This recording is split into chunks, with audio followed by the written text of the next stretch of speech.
Suppose एक company ABC है और उसे एक बिज़नेस स्टार्ट करने के लिए बहुत ज़्यादा मनी की ज़रूरत है, तो वो शेयर इश्यू करती है। शेयर इश्यू करने के लिए जो एस्टिमेटेड अमाउंट मनी का उसे चाहिए, वो उसे स्मॉल पार्ट्स में डिवाइड कर सकती है।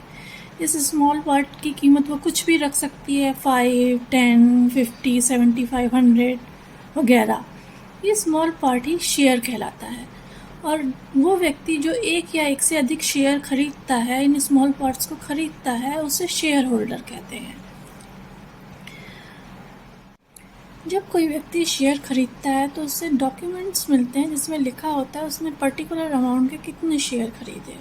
और वो शेयर खरीदता है, ये इस बात पे डिपेंड करता है कि वो कब खरीद रहा है। जब इश्यू हो रहे हैं तब खरीद रहा है या कुछ सालों बाद खरीद रहा है।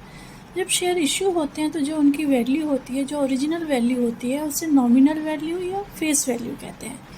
और कुछ समय बाद उसकी वैल्यू बदल सकती है। कंपनी फ़ायदे में जा रही है तो बढ़ भी सकती है, घाटे में जा रही है तो कम भी हो सकती है, या चेंज ना हो ऐसा भी हो सकता है। तो कुछ समय बाद उसकी जो वैल्यू होती है उसे उसकी मार्केट वैल्यू या कैश वैल्यू कहते हैं। तो आप जब खरीद रहे हैं उस समय उसकी जो वैल्यू है, आपको शेयर उस वैल्यू पे मिलते हैं। यदि मार्केट वैल्यू नॉमिनल वैल्यू के बराबर होती है तो कहा जाता है कि शेयर इज़ एट पार। यदि मार्केट वैल्यू नॉमिनल वैल्यू से ज़्यादा है तो कहा जाता है शेयर इज़ एट प्रीमियम और अबव पार। यदि मार्केट वैल्यू नॉमिनल वैल्यू से कम है तो कहा जाता है कि शेयर इज़ एट डिस्काउंट और बिलो पार।